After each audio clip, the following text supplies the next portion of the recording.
Muy bien.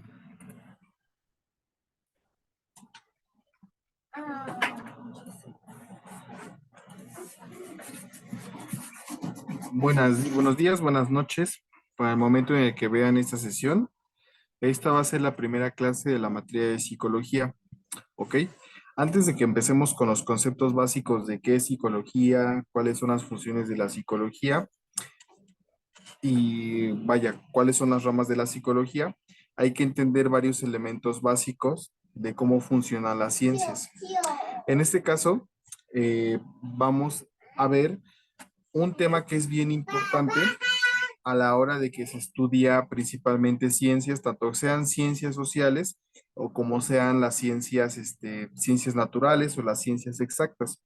En este caso, tenemos que identificar que la psicología no es como tal una ciencia exacta, una ciencia como la matemática, como la química, como la física.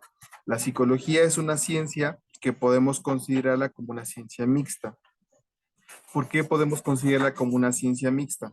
La psicología es una ciencia que desde su raíz está concebida como una ciencia que estudia el comportamiento humano, una ciencia que estudia la psique humana. Entonces, como es una ciencia que estudia aspectos que son subjetivos a la naturaleza humana, pues no es algo que podemos definir como exacto o algo que pueda ser tangible.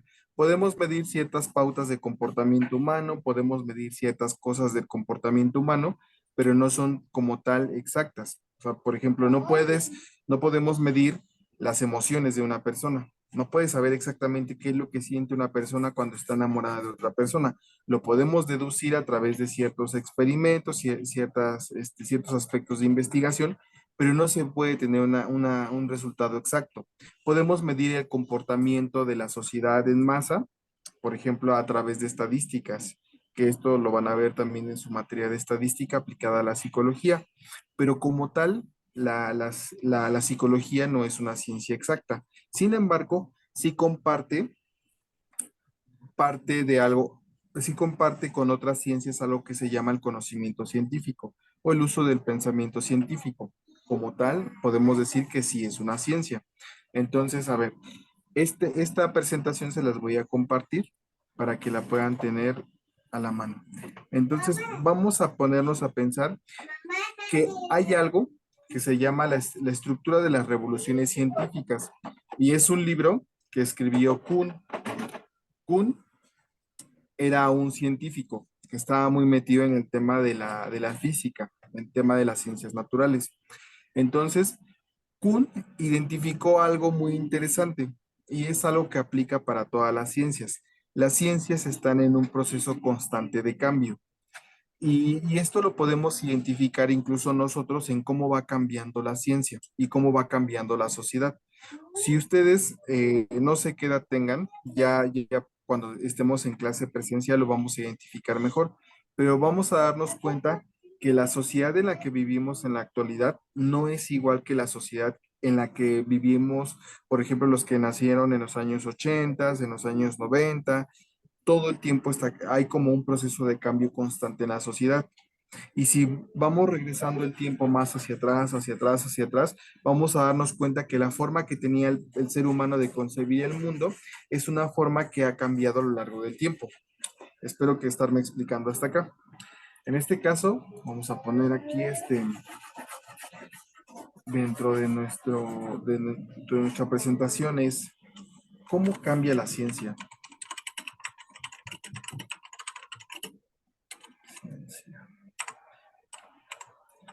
La ciencia está en proceso constante de cambio.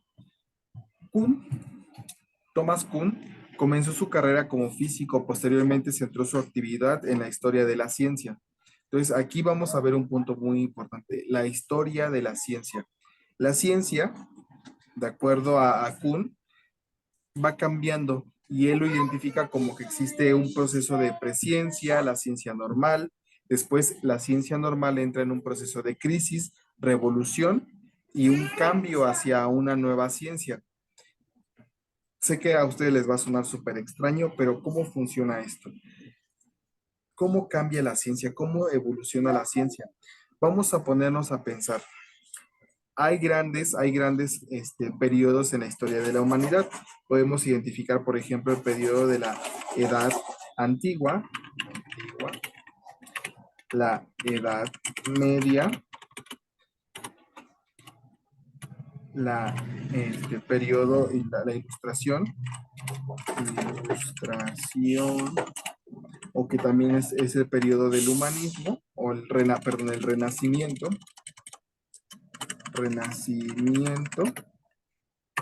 viene la ilustración,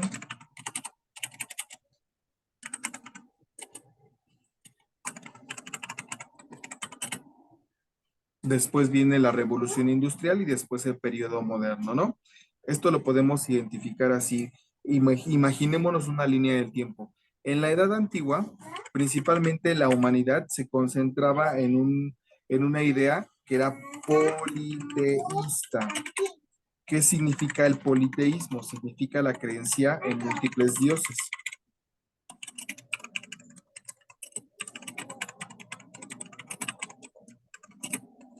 Creencia en múltiples dioses. ¿Ok? La Edad Media se va a concentrar principalmente en el cristianismo. Podemos pensar que esto es como un paradigma de la sociedad, porque en general toda la sociedad giraba alrededor de estas creencias. Por ejemplo, en la Edad Antigua, los griegos, los romanos, los egipcios y todas estas culturas antiguas creían en múltiples dioses. Su vida y la naturaleza, y, bueno, vaya, la sociedad giraba alrededor de los dioses, de las creencias en múltiples deidades.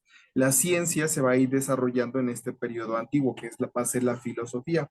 La filosofía va a ser la base de buena parte de los conocimientos que nosotros tenemos en la actualidad, pero la sociedad va a girar alrededor de esa idea. Por ejemplo, en la Edad Antigua, se hacían interpretaciones de cómo funcionaba el mundo. De hecho, desde Aristóteles, Sócrates y Platón, ya se hacían especulaciones de cómo funcionaba la mente humana. En ese tiempo se manejaba el término psique. ¿Qué es la psique? La psique es la mente, el alma del individuo. Entonces, en aquellos tiempos, por ejemplo, los griegos creían, por ejemplo, en la Academia de Platón, creían que la mente humana se debía de alimentar a través, por ejemplo, de la academia. Las academias, así como nosotros también las conocemos en la actualidad. Las academias de Platón, o las academias griegas, se basaban bajo la idea de mente sana, cuerpo sano. Y también ellos tenían la idea de que un hombre, en este caso porque la educación en aquellos tiempos se centraba principalmente en en los hombres. Entonces, los hombres debían de tener cuerpos musculados, debían de ser atletas, hacer ejercicios. De este periodo vienen justamente también las Olimpiadas. Pero estos hombres que estaban así súper trabados, hacían ejercicios, sabían el arte de la guerra, sabían las artes plásticas, estos griegos también debían de tener conocimientos filosóficos. Por eso es esta idea de mente y cuerpo sano, mente y cuerpo trabajar tanto el cuerpo como la mente. Y es una idea que se está empezando a retomar muchos años después en la actualidad, que los seres humanos no solamente somos mente, sino que también somos un cuerpo y debemos de trabajar sobre ambas cosas para estar sanos. Creo que seguramente eso se los habrán enseñado en la primaria y la secundaria. Estas son ideas básicas de los griegos. Desde aquí debemos de empezar a trabajar. Entonces, los antiguos griegos tenían esas creencias, esto en temas de psique humana, ¿no? La psicología. Pero, por ejemplo, aquí es cuando empieza a aparecer las primeras interpretaciones sobre el mundo y la naturaleza. En este caso, podemos pensar que es una presciencia, lo que nosotros podemos considerar como presciencia. Y lo podemos ver aquí en este cuadrito, ¿no? La presciencia. Son especulaciones que todavía no utilizan el método científico para comprobar las hipótesis. En este caso, por ejemplo, Demócrito creía que el mundo estaba constituido a partir de los átomos. Hay átomos por todos lados, pero él no sabía cómo funcionaban los átomos, simplemente creía que existían átomos y que era lo que conformaba el universo, que conformaba el mundo. Bueno, en ese tiempo era el mundo. Y también los griegos creían que los elementos básicos del mundo eran el agua, la tierra, el aire y el fuego, que son los elementos de donde viene toda la materia. Entonces, la materia tiene estos elementos y a partir de ahí viene todo. Irán las primeras especulaciones. También en este periodo, en Alejandría, se hizo la primera estimación de cuál era la circunferencia del planeta. Eran los primeros experimentos que se hacían. Entonces eran las primeras ideas que se tenían y las primeras concepciones del mundo. En la Edad Media, aquí lo vamos a hablar de la Edad Antigua, lo vamos a identificar como los griegos, egipcios, romanos. ¿Ok? Esto es súper básico. Y estamos hablando que este periodo de la Edad Antigua va a terminar hasta que es la caída del periodo romano. La Edad Media es un periodo que empieza por ahí del 450 y tantos, 458, no me voy a extender mucho en este tema, después de Cristo. Es el periodo que ya empezamos a identificar dentro de los 2000 años en los que la mayoría de personas se empieza a ubicar, ¿no? Nosotros vivimos en el 2023. Ese es el periodo 450 y tantos después de Cristo. La Edad Media va a ser un periodo en el cual se va a basar toda la sociedad en el cristianismo. Todo es cristiano. El arte, todo gira alrededor del cristianismo. Entonces, esto va a ser un punto muy importante en este periodo. Hay que tener en cuenta que la Edad Media va a ser un periodo que dura 1000 años. Y este periodo, el paradigma humano va a ser principalmente girar alrededor de la religión, cristianismo, religión. En este periodo van a ocurrir muchísimas cosas. Pero bueno, el punto de esta materia no es enfocarnos en la clase de historia. El Renacimiento va a tener por su parte, va a ser la consecuencia, por ejemplo, de la peste negra. Seguramente ahorita que estuvimos en pandemia habrán escuchado de la gran peste negra. La peste negra fue un, fue un fenómeno muy importante en la historia de la humanidad, porque gracias a la peste negra van a ocurrir varias cosas. Imagínense, o sea, imagínense que esta pandemia que nos acaba de ocurrir hubiera sido así súper destructiva. Murieron millones de personas, sí, pero imagínense que hubieran muerto cientos de millones, bueno, sí, varios, decenas de millones de personas. Esto hubiera, a pesar de lo que ocurrió aquí en la pandemia que vivimos en los últimos 3 años, sí cambió mucho nuestro comportamiento. Imagínense la peste negra cuando murió aproximadamente, se habla de un 40-50% de la población. O sea, es una cantidad inmensa de personas muertas. Entonces, en este periodo de la Edad Media, pues la gente adoraba a Dios y no había una idea del yo como individuo, de yo tengo metas, yo quiero hacer algo de mi vida, yo quiero una casita, yo tengo proyectos en la vida. Esto no existía. La gente vivía y rezaba y trabajaba por un Dios, trabajaba para mantener a un rey y este rey a su vez le rendía honores a un papa. Vaya, el cristianismo, pero en su máxima plenitud. Entonces, imagínense que empieza la peste negra y como tal los individuos se empiezan a emborrachar, empiezan a hacer orgías por todos lados, la gente dice, pues me voy a morir, entonces pues voy a disfrutar mis últimos momentos de vida. Entonces imagínense a miles de personas muriendo, poblados enteros desaparecieron, así ratas por todos lados, muerte por todos lados, hay catacumbas todavía en Europa donde se ven así millones de huesos humanos de este periodo de la peste negra. Entonces, esto va a provocar que las personas empiecen a pensar en yo como individuo. Dios no me hizo caso en este periodo, ahora yo me voy a concentrar en mí mismo. Va a ser, como les comento, es un periodo terrible para la humanidad, pero esto va a provocar que se desarrolle algo que se llama el humanismo. El humanismo es algo que permea hasta el momento en el que nosotros vivimos en la actualidad. Nosotros, el simple hecho de que cada uno de ustedes esté en este momento en una clase pensando en el futuro de su vida, esto ya implica que estén pensando como en un proyecto de vida. Y esto de hacer proyectos de vida y en pensar en nosotros como individuos, pues está muy conectado con el humanismo. Ay, no sé si se escuche doble. Espero que no se esté escuchando doble. No me había dado cuenta que tenía el micrófono de esta cosa activo. Espero que no se escuche doble. Este,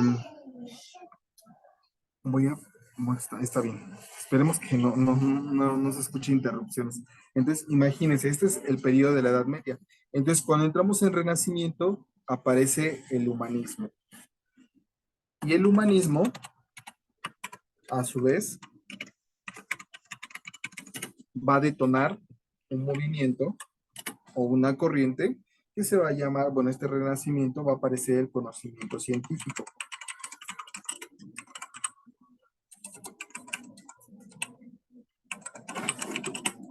Conocimiento científico.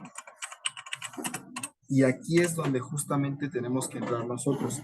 El conocimiento científico va a ser muy importante y va a ser un parteaguas en la historia de la humanidad. ¿Y por qué va a ser un parteaguas?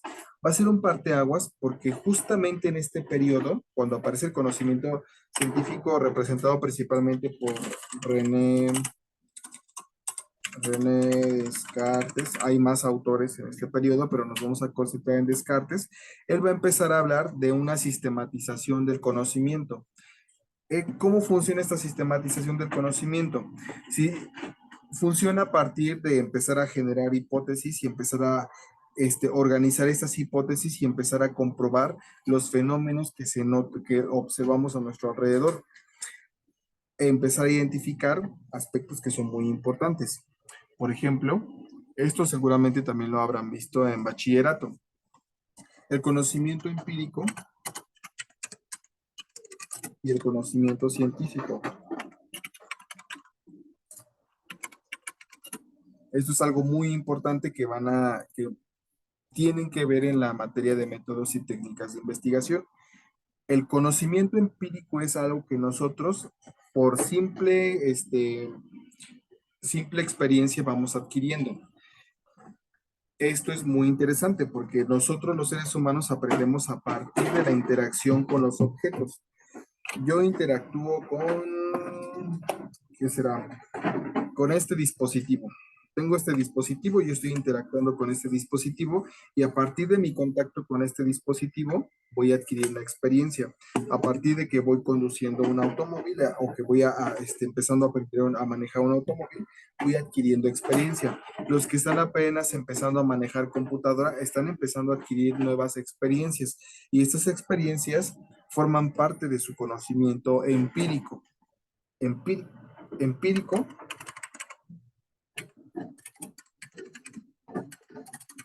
tiene que ver con experiencia, tiene que ver con lo subjetivo, con mi experiencia subjetiva. Yo como individuo interpreto el mundo de acuerdo a mi propia subjetividad. Es decir, y esto es bien interesante porque entre más conocimiento tengo yo como individuo, mayor comprensión tengo sobre el mundo. Y eso lo pueden notar, por ejemplo, con personas, lo podemos ver con taxistas. El niño está jugando con el amor. Lo podemos ver con los taxistas. Entre un taxista una persona anda más en la calle o los Ubers, mayor conocimiento tienen de su entorno, saben desenvolverse mejor porque tienen conocimiento subjetivo, experiencia, y todo esto le permite desenvolverse en un entorno, ¿no? Pero tenemos por otra parte el conocimiento científico. El conocimiento científico es bien diferente porque es un conocimiento que está sistematizado. Como tal, por ejemplo, la psicología es una ciencia que está sistematizada. La física es una ciencia que está sistematizada. La química también es una ciencia que tiene un sistema, un corpus de conocimiento, un lenguaje. El corpus de conocimiento de una ciencia tiene que ver con el lenguaje. Cuando yo como psicólogo tengo que, tengo que expresarme como psicólogo, utilizo términos como psique, ¿qué otro término se utiliza? Por ejemplo, cognición, psicopatologías, emociones, creatividad, aprendizaje, son términos que son propios de la psicología. Este, hábitos, hay un montón de términos. Estos términos son propios de la psicología. Si lo vemos, por ejemplo, en la ciencia como la física, pues va a estudiar el cuerpo, masa, volumen, velocidad, un montón de cosas. Cada ciencia tiene su propia terminología. Entonces, a esto me refiero con que el conocimiento científico está sistematizado, tiene su propia estructura. Y la diferencia que hay entre el conocimiento empírico y el conocimiento científico es que el conocimiento científico es algo que está comprobado. Todo el tiempo se está comprobando, a diferencia del conocimiento empírico. Yo sé que si me voy por una avenida en hora pico, pues va a haber mucho tráfico. Eso es simple sentido común y conocimiento empírico. Yo sé que a lo mejor si meto mi mano en el agua caliente, pues me voy a quemar. Es conocimiento empírico. Pero si lo vemos desde el punto de vista científico, pues yo meto mi mano en el agua y sé que hay una reacción, porque desde varias perspectivas científicas hay una reacción, ¿no? Tengo nervios en mi mano y estos nervios detectan que hay calor, ¿no? Pues hay una reacción refleja, pero también sabemos que el agua, a partir de cierta temperatura, es caliente, quema, XY, ¿no? Entonces aquí podemos decir que científicamente podemos comprobar ciertos fenómenos, ¿ok? Espero que hasta aquí, a esta parte, tengan todo claro. Entonces, otro aspecto muy importante que debemos de entender es que la ciencia, a partir de esta sistematización, va cambiando con el tiempo. Ahora les voy a poner ejemplos en psicología. Esto lo van a entender más cuando vayamos viendo la historia de la psicología. En este caso, como les decía, existe un periodo que es la presciencia. ¿Qué es la presciencia? Pues estas hipótesis que se van haciendo sobre el entorno, ¿no? La ciencia normal, cuando ya esas hipótesis son comprobadas y ya se tienen elementos para consolidar una idea de ciencia. Y después viene la crisis de esta ciencia. ¿Y cómo ocurre esto? Se los voy a poner aquí, se los voy a ejemplificar utilizando la psicología.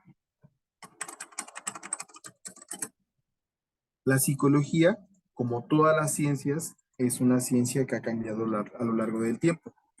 Vamos a identificar que los primeros paradigmas, las primeras ideas de la psicología, o lo podemos ver como la presciencia, en el siglo XIX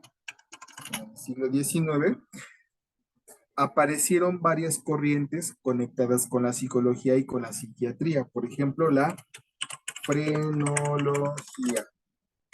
La frenología era una pseudociencia que estudiaba la forma del cráneo de las personas. Y a partir de ella, vaya, se aplicaba el conocimiento científico. Supongamos, déjenme, les pongo unas imágenes. Frenología. Déjenme, les comparto una imagen.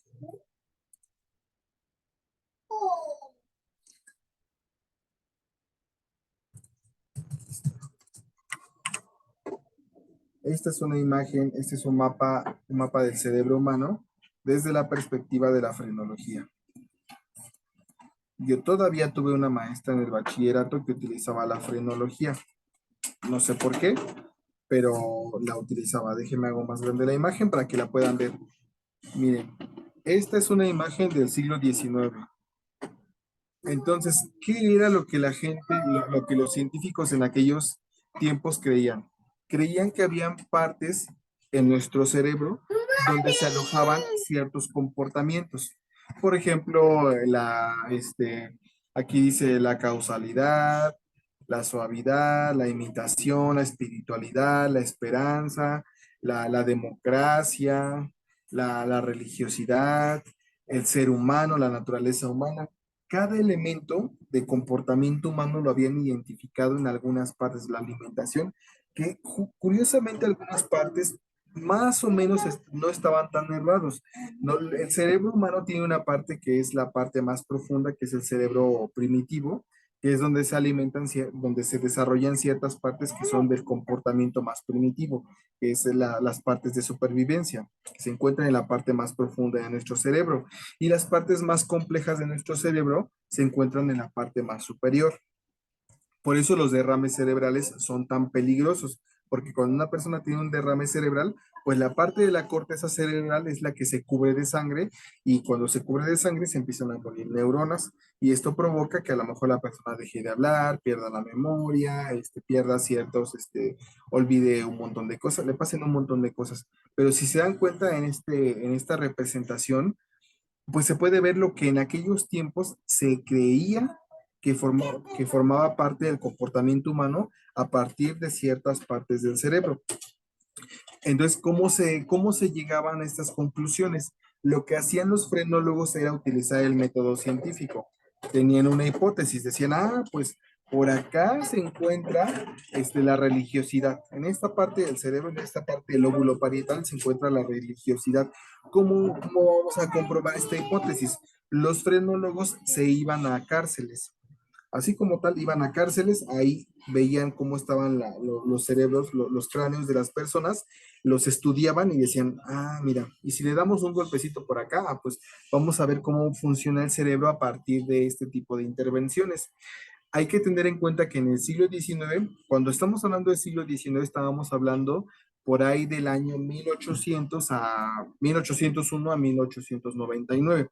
Esto podemos considerarlo como el siglo XIX. Entonces ahí es cuando se empieza a estudiar el comportamiento humano a partir de cómo funcionaba o cómo reaccionaba el cráneo y el cerebro a partir de ciertas intervenciones. Aquí también en este periodo es cuando se empiezan a aplicar las lobotomías. Se sabía que, por ejemplo, la parte frontal del individuo es donde se encuentra la personalidad. Entonces, ¿qué era lo que hacía, por ejemplo, cuando una persona tenía neurosis? Pues le hacían una pequeña intervención en la cual, o sea, imagínense, le pasaban un aparatito, le giraban y les metían unas como cuchillas y les quitaban una parte del cerebro a las personas. Entonces decían, en esta parte frontal se encuentra la voluntad del individuo. Entonces vamos a quitarle esta parte que provoca que la gente tenga neurosis y les hacían esas intervenciones. Entonces, esto ahorita es considerado una pseudociencia. Las lobotomías se aplicaban en el siglo XIX para quitar, por ejemplo, ciertos comportamientos en las personas. Y este tipo de ciencia que se aplicaba en aquellos tiempos va a detonar otro tipo de ciencia que va a estudiar el comportamiento humano de una forma muy diferente. Imagínense, en aquellos tiempos, estamos hablando siglo XIX, en el periodo victoriano, que es en el que estamos hablando, no, si es periodo victoriano, si es el periodo victoriano, estamos hablando que es un periodo en el cual, sobre todo en países de primer mundo, en Inglaterra, la gente era muy reprimida sexualmente. Hay que tener en cuenta que todavía la liberación sexual va a tardar muchísimo tiempo. Entonces, la humanidad viene de un periodo de 1000 años de represión sexual.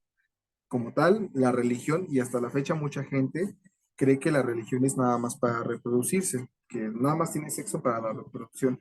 Entonces, en aquellos tiempos se desconocía mucho el comportamiento sexual humano. Entonces, ¿qué es lo que pasa? Algunos psiquiatras y psicólogos en aquellos tiempos, que eran pues psiquiatras en aquellos tiempos, empezaron a darse cuenta que la represión sexual generaba que las personas fueran histéricas y neuróticas. Eso ya lo estaba estudiando la psiquiatría. Pero pues si ves a una mujer histérica que está gritando, que se pone a llorar, que no controla sus emociones, pues lo que hacían era abrirle el cerebro y pues déjala lobotomizada para que no diera problemas. La mujer quedaba babeando, así, no tenía control de sus emociones. Quedaban como zombies las personas cuando las lobotomizaban. Déjenme les pongo una imagen de la lobotomía.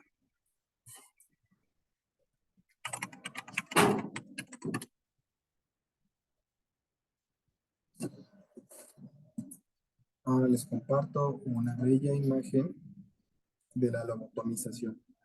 La lobotomización era muy agresiva. Y vean esta imagen. Algunas personas les hacían la lobotomía desde el lóbulo temporal y a otras personas les hacían la lobotomía desde el lóbulo, desde el ojo. O sea, les metían una aguja en el ojo y presionaban. Entonces, esto Esto le mataba la voluntad a las personas, pues vaya, les generaban un daño cerebral muy fuerte y dejaban a las personas, pues, podían dejar a la persona como zombie, podían dejar a la persona catatónica, podían dejar a la persona completamente sin voluntad. Entonces, esto era un paradigma en aquellos tiempos. Sin embargo, va a aparecer una persona, un psiquiatra, un médico que se llama Sigmund Freud. Y Sigmund Freud va a empezar a estudiar el comportamiento de las personas y se va a dar cuenta que el problema se va a encontrar, se va a encontrar ¿cómo se llama? En el comportamiento sexual de las personas.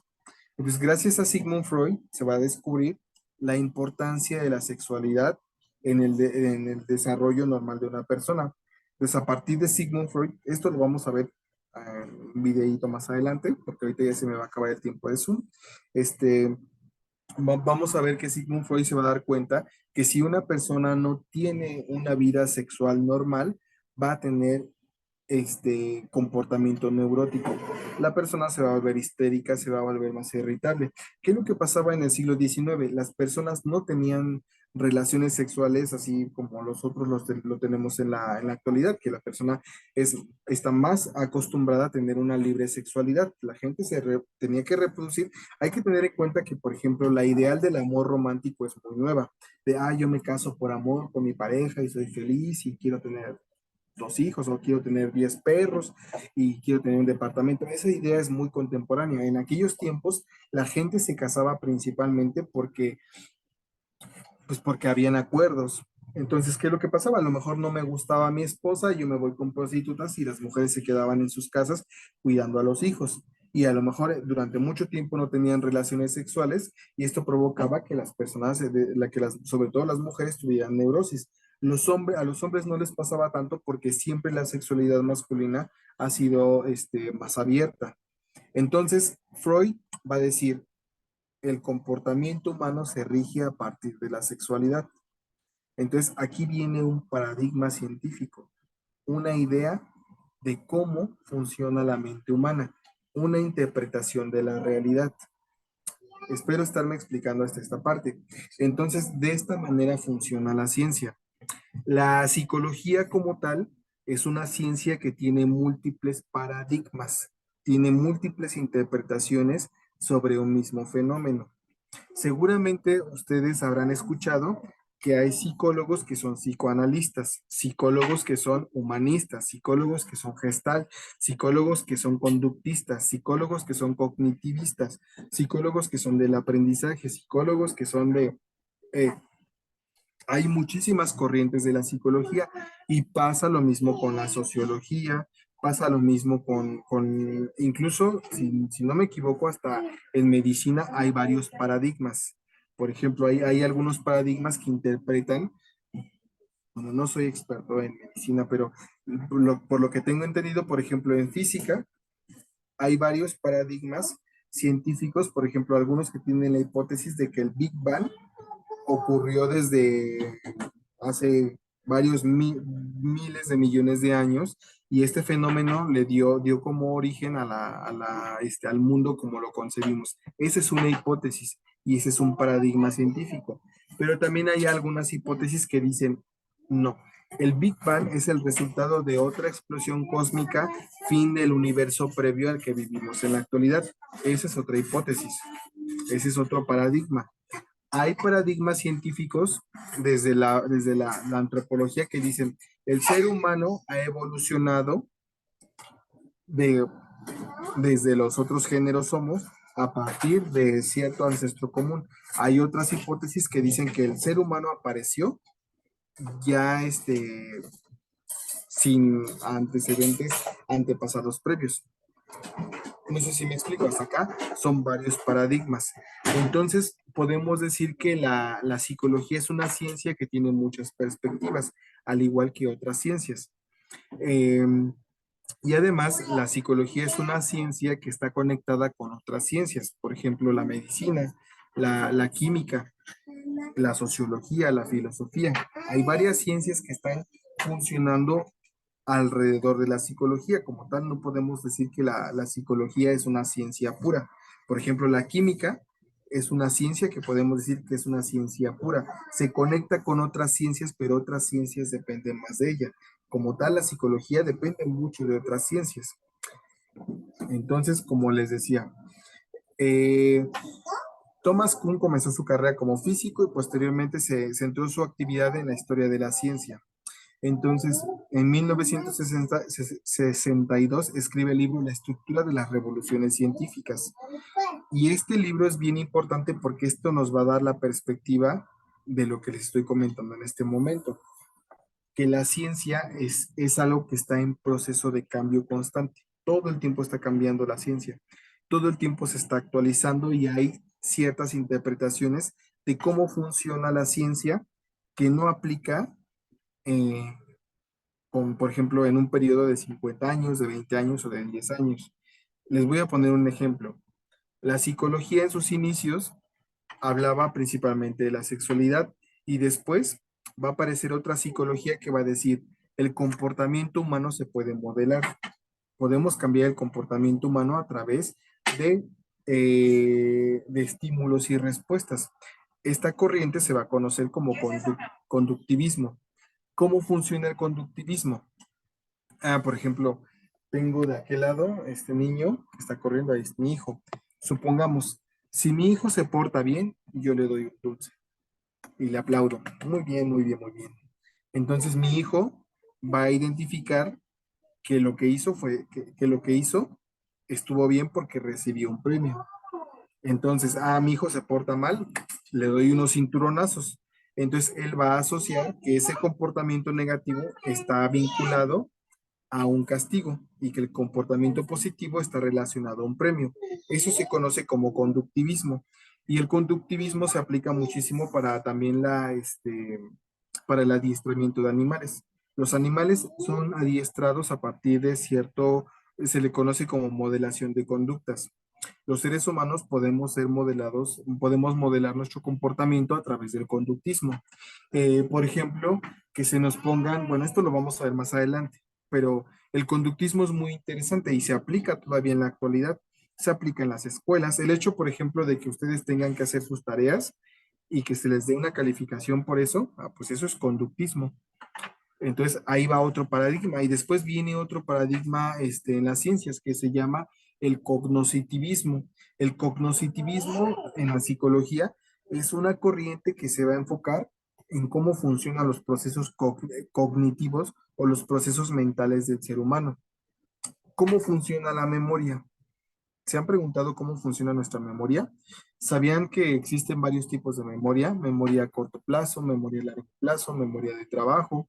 ¿Saben cómo se acomoda la información en nuestro cerebro? Pues hay una corriente de la psicología que se enfoca en eso. Entonces vemos cómo hay corrientes. Cuando yo estaba en la primaria, a mí se me aplicaba, cuando iba a la escuela, se me aplicaba una psicología. Los maestros están permeados por todo este conocimiento científico. Mis maestros que a lo mejor en los 90 habrán estudiado en los años 70, 60, estaban permeados por el conductismo. Entonces ellos no tenían idea de procesos mentales, pero sabían cómo moldear el comportamiento de los alumnos a través a lo mejor de castigos, de reglazos, de golpes, ¿no? Porque a muchos niños les pasaba. Pero en los años 90 se empezó a implementar el cognoscitivismo. Entonces, este cognoscitivismo, esta corriente psicológica se empezó a aplicar en las escuelas y es una corriente que todavía permea en la actualidad. Desde esa perspectiva, yo creo que ustedes son creadores de su propio conocimiento. Esta es otra perspectiva de la psicología. Esto lo ven también en psicología educativa. Voy a cortar la sesión en este momento porque se me está acabando el tiempo. Les hago otro video. Listo.